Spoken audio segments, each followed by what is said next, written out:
어느 집에서 수도를 틀었는데 그 수도에서 녹물이 나오는 것입니다. 그래서 주인이 생각하기에 수도꼭지가 문제가 있는가 보다. 그래서 수도꼭지를 열심히 닦았습니다. 그런데 녹물이 계속 나오는 것입니다. 안 되겠다. 수도꼭지를 새로 달아야 되겠다. 그래서 좋고 비싸고 반짝반짝한 수도꼭지를 새로 사서 달았습니다. 녹물이 나왔을까요? 안 나왔을까요? 나왔습니다. 여전히 녹물이 나오게 됩니다. 왜 그러냐면 문제는 수도꼭지에 있는 것이 아니라 그 수도꼭지로부터 물을 나오게 하는 물의 근원인 물탱크에 문제가 있었기 때문입니다. 수도꼭지를 아무리 깨끗하게 닦아도 물탱크가 오염되어 있으면 깨끗한 물이 나올 수 없는 것이죠. 그러니 문제를 해결하기 위해서, 녹물이 나오지 않게 하기 위해서는 물탱크를 청소해야 되는 것입니다. 지난주 우리는 마가복음 7장 이제 전반부에서 바리새인들이 그리고 종교 지도자들이 예수님을 만나러 왔습니다. 예루살렘으로부터 먼 길을 예수님을 만나러 왔는데 정작 예수님을 만나고도 예수님이 예수님이신 줄을 보지 못하였다라고 이야기를 합니다. 오히려 그들은 찾아와서 그 제자들이 부정한 손으로 손을 씻지 않은 것을 가지고 트집을 잡아서 그들을 비난하게 되었습니다. 왜 당신의 제자들은, 예수님의 제자들은 왜 장로들의 전통을 지키지 않는 것입니까? 라고 이야기를 합니다. 자신이 더러워지는 것을 아주 두려워했던 이들의 생각은 분명했습니다. 밖에 있는 더러운 것이 내 안으로 들어오는 것을 막아야 되겠다. 밖에 있는 것이 나를 오염시키는 것이니 내가 깨끗해지기 위해서는 밖에 있는 오염된 것을 막아야 된다라는 것이 그들의 분명한 생각이었습니다. 그런데 오늘 예수님께서 그들의 생각을 완전히 뒤집어 주시죠. 15절 16절 말씀 우리 같이 한번 읽어보겠습니다. 시작. 무엇이든지 밖에서 사람에게로 들어가는 것은 사람 안에서 나오는 것이 사람을 더럽게 하는 것이니라. 바리새인들은 밖에 있는 것이 나를 더럽게 한다라고 생각을 했습니다. 그런데 예수님께서는 문제는 밖에 있는 것이 아니고 내 안에 있는 것이다 라고 이야기를 하십니다. 오늘 주님께서 우리에게도 두 가지 질문을 던지십니다. 너희는 지금 무엇을 닦고 있는가? 그리고 너희 안에서 무엇이 흘러나오고 있는가? 이 두 가지를 질문하고 계셔요. 우리는 열심히 닦고 있는 것이 무엇인가? 그리고 내 안에서는 무엇이 흘러나오고 있는 것인가? 오늘 이 말씀을 통해서 우리의 시선이 밖에서 안으로 그리고 수도꼭지에서 물탱크로 옮겨 보게 되는 은혜가 있기를 주님의 이름으로 축원합니다. 첫 번째, 우리는 자꾸 밖을 닦습니다. 14절 말씀 같이 읽어보겠습니다. 시작. 무리를 다시 불러 이르시되 자, 내 말을 들으라 라고 이야기하지 않으시고 내 말을 듣고 깨달으라 강조하십니다. 왜 그러냐면 이 바리새인들은 평생 부정한 것을 만지지도 않고 부정한 음식을 먹지도 않고 부정한 사람들과 접촉을 하려고 하지도 않습니다. 왜 그러냐면 외부에 있는 것이 나를 오염시킨다고 생각을 했기 때문입니다. 그런데 예수님께서는 말씀하십니다. 너희의 문제는 외부에 있는 것이 아니다. 너를 부정하게 만드는 것은 외부로부터 들어오는 것이 아니다 라고 이야기를 하십니다. 사실 우리도 비슷합니다. 문제가 생깁니다. 문제가 생기면 본능적으로 원인을 밖에서 찾게 되더라는 거예요. 자, 부부싸움을 합니다. 누구 때문입니까? 우리 일부 때 이 이야기를 했더니 어떤 권사님과 집사님 부부입니다. 서로를 가리키면서 막 이렇게 손가락질을 하는 거예요. 당신 때문이라는 거죠. 당신 때문에. 우리는 보통 그렇습니다. 부부 싸움을 하면 나는 괜찮은데 저 사람 때문에 그렇다라고 생각을 합니다. 자, 자녀들로 인해서 상처를 받습니다. 그럼 누구 때문입니까? 자녀 때문에, 저 자식 때문에 그렇다. 저 녀석 때문에 그렇다라고 생각을 합니다. 직장에서 문제가 일어났습니다. 저 사람 때문에 내가 스트레스를 받는다. 저 사람 때문에 내 수명이 짧아진다. 뭐 이렇게 이야기를 합니다. 교회에서 문제가 생깁니다. 저 사람 때문에 내가 은혜를 받지 못한다. 저 사람 때문에 내가 이 교회를 다니기가 너무나도 어렵다. 교회를 옮겨야 되겠다. 이렇게 생각을 하기도 합니다. 물론 외부의 요인이 중요합니다. 나를 상처를 주는 사람이 있고 나에게 내 마음을 힘들게 하는 사람들이 분명히 있습니다. 시험을 들게 하는 사람들이 있습니다. 그런데 기억해야 할 것은 외부적인 요인, 밖에서 들어오는 것, 이것이 내 안에 없던 것을 만들어내기보다 이미 내 안에 있는 것을 드러내게 만들더라는 것입니다. 자, 이 말을 이해하십니까? 자, 외부적인 요인, 환경은 내 안에 있는 것을, 없던 것을 만들어내는 것이 아니라 내 안에 있는 것을 드러내게 만드는 것입니다. 자, 컵에 커피가 있습니다. 컵에 커피가 있는데 어떤 사람이 지나가다가 그 컵을 툭 쳤습니다. 커피가 흘러가겠죠. 자, 그 사람이 이 컵을 쳐가지고 이러한 일이 일어났다고 우리는 불편하게 생각할 것입니다. 그런데 하필 커피가 흘러나온 이유는 그 컵 안에 커피가 담겨 있었기 때문입니다. 만약에 물이 담겨져 있으면 물이 나왔을 것이고 주스가 담겨져 있으면 주스가 나왔을 것입니다.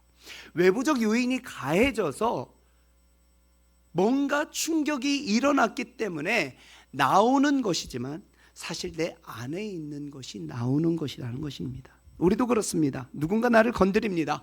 화가 쏟아져 나옵니다. 그 사람이 나를 화나게 한 것입니까? 아닙니다. 내 안에 있는 화가 흘러나오게 된 것입니다. 상황이 계기를 만들어냈을 뿐 우리 안에 있는 것이 흘러나오게 되더라는 것입니다. 누가 나를 무시했습니다. 분노가 일어납니다. 그 사람이 나를 분노하게 했습니까? 내 안에 있는 분노가 흘러나온 것입니다. 누군가 잘 되는 모습을 보며 내 마음이 불편합니다. 질투가 생기게 됩니다. 그 질투는 내 안에 있는 것이 흘러나오게 된 것입니다. 내 계획대로 되지 않으면 견딜 수가 없습니다. 화가 납니다. 모든 것을 통제하고 싶어하는 내 욕망이 흘러나오게 되더라는 것입니다. 상황은, 외부적인 요인은 무언가 계기를 만들 뿐 원래 내 마음속에 있는 것이 흘러나오게 되더라는 것이죠. 그러므로 신앙이 깊어진다는 것은 남의 죄를 발견하는 눈만 밝아지는 것이 아니라 내 마음을 들여다보는 눈이 밝아지는 것, 그것이 바로 신앙이 깊어지는 것입니다. 누구 때문인가? 당신 때문인가?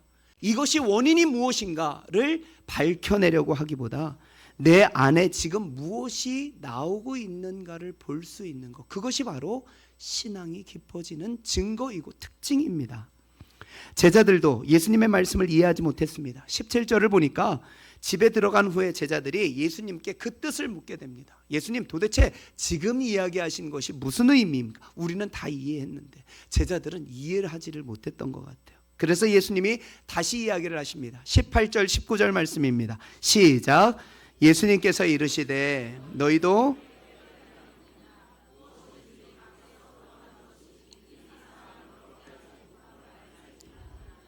이는 마음으로 들어가지 않고 배로 들어가 뒤로 나감이라. 이러므로 모든 음식물을 깨끗하다. 자, 음식물이 부정한 것이 아니다. 이 바리새인들은 부정한 음식이라고 음식을 정해놓고 그 음식을 먹지를 않았습니다. 그런데 음식이 부정한 게 아니야. 음식은 우리의 입으로 들어가 배에서 뒤로 나오기 때문에 이거는 부정한 것이 아니고 정말 부정하고 정말 더러운 것은 우리의 마음속에서 나오는 것이야 라고 이야기하고 있는 것입니다. 바리새인들은 계속해서 수도꼭지만 닫고 있었습니다. 밖을 닫고 있었습니다. 그러나 예수님은 마음이라는 물탱크 앞에 우리를 세우시며 마음을 돌아보게 하십니다. 도대체 이 물탱크, 마음 안에 무엇이 담겨 있기 때문에 예수님께서 우리에게 그 마음을 보게 하시는가? 두 번째, 죄는 마음에서 쏟아집니다. 우리 20절 21절 말씀 같이 보도록 하겠습니다. 마가복음 7장 20절 21절 말씀입니다. 시작. 또 이르시되 사람에게서 나오는 그것이 속에서 곧 사람의 마음에서 나오는 것은 악한 생각과 음란과 도둑질과 살인과. 예수님께서는 죄의 근원에 대해서 정확하게 이야기하십니다. 죄가 나오는 것은, 죄의 근원은 바로 마음이다 라고 이야기를 하십니다. 그러므로 그 다음에 마음으로부터 나오는 것이 무엇인지 죄의 목록에 대해서 쭉 이야기를 하시죠. 우리 21절부터 22절까지 한번 같이 읽어보겠습니다. 시작. 속에서 곧 사람의 마음에서 나오는 것은 악한 생각 곧 음란과 도둑질과 살인과 간음과 탐욕과 악독과 속임과 음탕과 질투와 비방과 교만과 우매함이니. 자, 이 목록을 잘 보면 매우 흥미로운 것을 발견할 수가 있습니다. 무엇이냐면 살인과 간음, 도둑질. 자, 이런 이야기를 들으면 여러분들 어떤 생각이 드십니까? 우리 안에 있는 거라고 이야기를 합니다. 그런데 그런 이야기를 들으면 우리는 이 정도까지는 아닌데, 나는 이 정도까지는 아닌데 라는 생각이 들지 않으십니까? 그런데 예수님께서 그 옆에다가 무엇을 또 나열을 하시냐면 탐욕, 질투, 비방, 교만, 다른 사람 험담, 뭐 이런 것들을 옆에다가 두시는 겁니다. 갑자기 죄가 우리와 가까이 있는 것 같이 느껴지지 않으십니까? 자, 큰 죄와 작은 죄를 하나의 목록 안에 담아놓고 계시더라는 것입니다. 아니, 왜 살인과 도둑질과 같은 큰 죄와 교만, 비방, 그 다음에 무례함, 뭐 이런 것들을 왜 같이 두시느냐는 이야기예요. 만약에 예수님께서 큰 죄, 작은 죄를 좀 나눠가지고 큰 죄를 짓는 것은 큰 중하고 너무나도 악독한 죄다, 그 다음에 작은 죄들은 그럴 수 있다라고 이렇게 분류를 해놓으시면 좋은데, 큰 죄와 작은 죄를 하나의 목록 안에 넣어놓으시고 그 목록이 어디로부터 나온다? 우리의 마음 가운데서 나온다는 것입니다. 자, 이것을 이야기를 하는 것은 그 죄의 크고 작음이 문제가 아니라 이 모든 것이 우리의 마음 가운데서 나올 수 있다라는 이야기입니다. 다시 이야기를 하면 살인이나 간음이나 도둑질 같이 큰 죄들이 있잖아요. 이 죄들은 내 안에서 조건과 상황이 만들어지지 않았을 뿐, 그 죄성은 내 안에 있어 조건과 상황이 만들어지면 내 안에서도 그것이 충분히 나올 수 있다는 것을 이야기를 하고 있는 것입니다. 산을 태울 수 있는 큰 불과 촛불은 같은 성질을 가지고 있다는 것입니다. 우리는 촛불을 가지고 있기 때문에 괜찮다가 아니라 이 촛불에 공기와 여러 가지 상황들, 환경들이 조성이 되면 이 촛불이 큰 불을 만들 수 있다는 것을 이야기를 하고 있는 것이죠. 도대체 인간의 마음은 왜 이렇게 되었을까? 인간의 마음 안엔 이런 죄들이 이렇게 많이 흘러나오게 될까? 마가복음 7장을 보면 이 죄들이 어디서부터 나오게 되었는지에 대해서 이야기를 하고, 로마서 1장 말씀을 보면 왜 그 죄들이 그 마음 가운데서 만들어지게 되었는지에 대해서 이야기를 합니다. 로마서 1장 28절 말씀 우리 같이 읽어보겠습니다. 시작. 또한 그들이 마음에 하나님 두기를 싫어하며 마음대로 내버려 두사 합당하지 못한 일을 하게 하셨으니, 그 뒤에 말씀이 이렇게 이어집니다. 자, 여기에서 중요한 구문이 있는데 무엇이냐면 그들이 마음에 하나님 두기를 싫어하매라는 것입니다. 죄의 본질이라는 것이 무엇이냐면 하나님을 마음으로부터 밀어내는 것, 내 마음 안에서 하나님을 밀어내는 것으로부터 죄가 시작되더라는 것입니다. 결국 하나님이 앉으셔야 할 마음의 중심, 그 마음의 왕의 자리에 내가 앉게 될 때, 로마서 1장 29절 말씀 이하에 무슨 이야기들이 나오냐면 놀라운 죄의 목록들이 나오게 되는데, 불의와 탐욕, 시기와 살인, 사기와 악독, 비방과 교만과 우매함과 무정함과 무자비함이 쏟아져 나오더라는 것입니다. 하나님을 내 마음에 두기를 싫어하고 내 마음 가운데 하나님을 밀어내니까 내 안에서 나오는 죄들이 마가복음 7장에 나오는 죄들과 너무나도 닮아 있더라는 것이에요. 그러므로 죄의 구조는 아주 분명합니다. 하나님을 밀어낸 마음 안에서 죄가 쏟아져 나오더라는 거예요. 하나님을 밀어낸 마음 안에서 죄가 쏟아져 나오더라는 것이에요. 그러니 겉으로 나타난 행동만 고치려고 해서는 죄의 문제, 죄의 근원을 해결해낼 수가 없는 것입니다. 자, 화를 내는 것, 화를 내지 않으면 되지. 욕심을 부리는 것, 욕심 부리지 않으면 되지. 험담하지 않는 것, 험담하지 않으면 되지 라고 생각할 수 있습니다. 그리고 욕심을 부리지 않도록 장치를 만들고 화를 내지 않도록 내게 화를 일으키는 사람과 만나지 않는 여러 가지 장치들을 우리들은 만들어낼 수 있습니다. 말씀을 읽지 못하는 것, 이것을 해결하기 위하여 말씀을 읽는 시간을 정하고, 기도하지 못하는 것을 해결하기 위하여 기도할 수 있는 방법들을 여러 가지로 개선을 합니다. 자, 좋은 구조, 좋은 습관, 우리의 신앙에 도움이 될 수 있습니다. 그런데 기억해야 할 것은 구조가 행동은 붙들어 줄 수 있을지 몰라도 우리들의 삶의 행동은 붙들어 줄 수 있을지 몰라도 마음을 새롭게 하지는 못하더라는 것입니다. 그래서 예수님께서는 행동보다 더 깊은 우리의 마음을 들여다보기를 원하시더라는 거예요. 문제가 외부의 요인, 환경에 의해 결정된다라고 그러면 우리는 그 문제를 해결하기 위해서 외부의 요인과 환경만 고치기 위해서 열심히 노력할 것입니다. 그런데 우리의 노력으로 환경이 바뀌어지던가요? 우리의 노력으로 사람이 바뀌어지던가요? 그러지 않습니다. 외부의 환경으로 인해서 우리가 바뀌어지는 것이 아니라, 우리의 문제가 해결되는 것이 아니라 내 안의 마음으로부터, 죄가 시작되는 내 마음이 바뀌어져야 우리의 삶의 문제가 해결되더라는 것입니다. 그런데 여기에 한계가 있습니다. 우리는 우리가 바뀌어져야 된다는 것을 아는데 우리의 마음을 우리가 쉽게 바꾸질 못하더라는 것이 한계라는 것입니다. 세 번째, 복음은 근원을 바꿉니다. 인간 종교에 한계가 있습니다. 인간 종교는 우리 보고 더 잘해라, 더 착하게 살라, 더 노력해라, 더 깨끗해져라 라고 이야기를 합니다. 제가 단적인 예로 절에 필요한 5가지에 대해서 이야기를 했습니다. 절이 되기 위해서는 5가지가 필요한데 그 5가지 중에 가장 중요한 것이 다리인데, 그 다리는 전국에 있는 절에 들어가는 다리의 이름은 다 똑같다. 새심교다.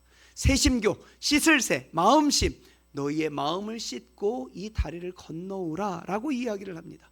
자, 죄가 많은 세상에서 이 거룩한 곳으로 건너오기 위해서는 너희들의 마음을 씻고 건너오라 라고 이야기를 하는데, 중요한 것은 우리가 마음을 씻는다고 우리의 마음이 씻겨지느냐는 이야기입니다.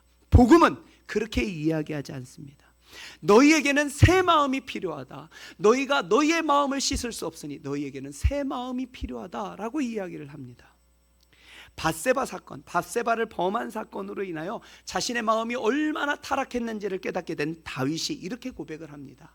시편 51편 10절 말씀, 우리 같이 한번 읽어볼까요? 시작. 하나님이여 내 속에 정한 마음을 창조하시고. 자, 다윗이 뭐라고 고백을 하냐면 내 속에 정한 마음을 창조하시고 라고 이야기를 합니다. 마음을 창조해달라. 여기서 창조라는 단어는 히브리어로 바라라는 단어입니다.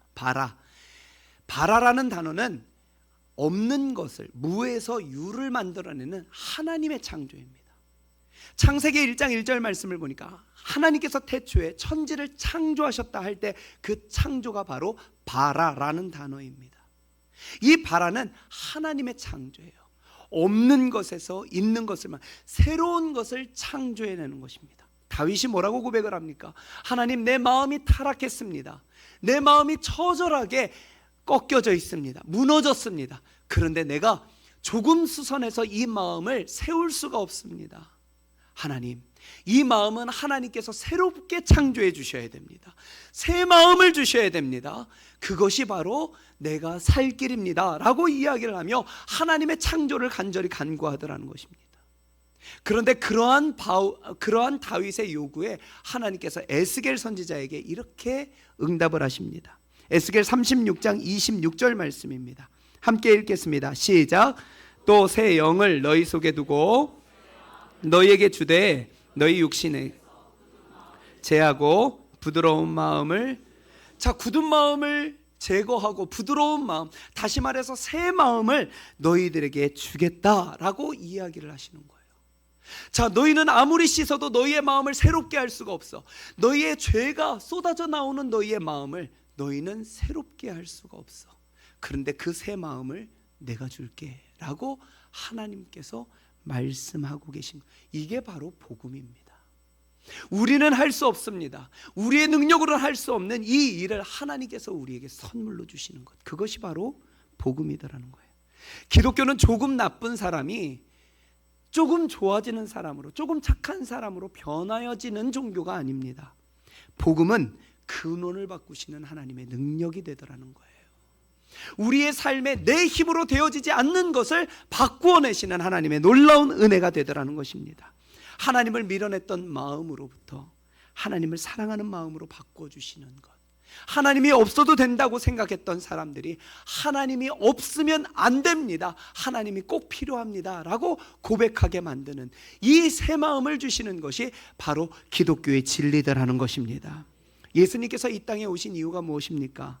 새로운 규칙 몇 개 더 주시기 위해서 우리에게 오신 것 아니고, 우리에게 조금 마음 평안하게 하시기 위해서 오신 것이 아니라, 십자가에서 우리의 모든 죄와 허물을 짊어지시고 예수님이 죽으심으로 말미암아, 그리고 다시금 살아나심으로 말미암아 우리에게 새 것을 주시는 것이 바로 예수님이 우리에게 오신 이유더라는 것이에요. 바리새인들 보십시오. 부정한 것, 부정한 음식, 부정한 사람들 만지지 않았습니다. 그것으로부터 내가 부정해진다 생각해서 부정한 것이 나에게 다가왔을 땐 손을 씻고 몸을 씻고 자기를 깨끗게 했습니다. 그런데 예수님을 볼까요? 예수님은 부정한 것, 부정한 사람, 부정한 음식을 대하시고 먹고 찾아가셨습니다. 그리고 그들을 만져주셨습니다. 그러면 바리새인들의 논리에 따르면 예수님이 부정해져야 되는데 어떻게 됩니까? 예수님이 부정해진 것이 아니라 예수님을 만난 사람들, 예수님을 만진 사람들이 깨끗해지게 되더라는 거예요. 이게 바로 복음입니다. 그러므로 우리가 새 마음이 되는 유일한 길은 예수님께로 나아가는 것입니다. 내 삶의 주인이 내가 아니라 예수님임을 인정하고 예수님께로 나아가는 것, 그것이 바로 우리의 삶에 내 힘으로 씻을 수 없는 내 마음을 새롭게 창조하시는 은혜를 경험하게 되는 길이더라는 것입니다. 전교인 수련회를 마치고 한 집사님이 저에게 물어보십니다. 목사님 안에 최고의 자리는 예수님이 앉아 계신가요? 솔직하게 이야기해 주십시오. 저에게 그렇게 이야기를 이렇게 이야기를 하시는 거예요. 목사님의 마음 안에 예수님이 정말 주인으로 앉아 계십니까? 솔직하게 이야기를 해 주십시오. 저에게 이야기를. 이 이야기의 의도가 저는 두 가지라고 생각을 합니다. 첫 번째, 정말 목사님의 안에 예수님이 주인으로 되어 계시는가? 내가 보니까 아닌 것 같은데 솔직하게 이야기해 달라라는 이야기이기도 하고 본인의 고백이기도 하고 그런 의미인 것 같습니다. 그렇게 취조하듯 저에게 질문을 하시는 그분에게 제가 이야기를 합니다. 그분의 꾀임에 넘어가지 않고 제가 이야기를 했습니다. 제 안에 예수님은 최고의 자리에 앉아 계십니다. 예수님은 제게 주인이 되어 주십니다 라고 이야기를 했더니 그분이 이렇게 이야기합니다. 저는 아직 그렇지 못한 것 같습니다. 그러시는 거예요. 그 고백이 참 중요하다고 생각을 합니다. 왜 그러냐면 바로 거기서부터 시작을 하기 때문이에요. 거기서부터. 주님, 아직도 제 인생의 주인은 저입니다. 제 판단으로, 제 주장으로, 제가 하고 싶은 대로, 제 뜻대로 내 삶을 살아가고 있습니다. 그런데 내가 이제는 내 주인으로 살아가고 싶지 않습니다. 주님을 나의 주인으로 섬기고 싶습니다 라는 고백이라고 저는 느껴졌어요.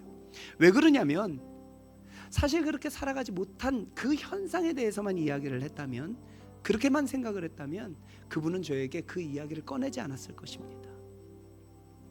그런데 그렇게 살아가고 있던 내가 예수님이 주인으로 살아가기를 원합니다 라고 바뀌어지기를 소망해서 저에게 그러한 질문을 던졌다고 저는 그렇게 생각을 했거든요.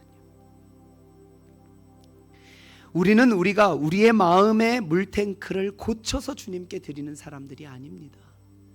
내가 조금 수선해서, 내가 조금 고쳐서, 조금 괜찮게 고쳐서, 그 찌그러진 것을 조금 펴서 예수님께 나의 마음을 드립니다 라고 드리는 사람들이 아닙니다.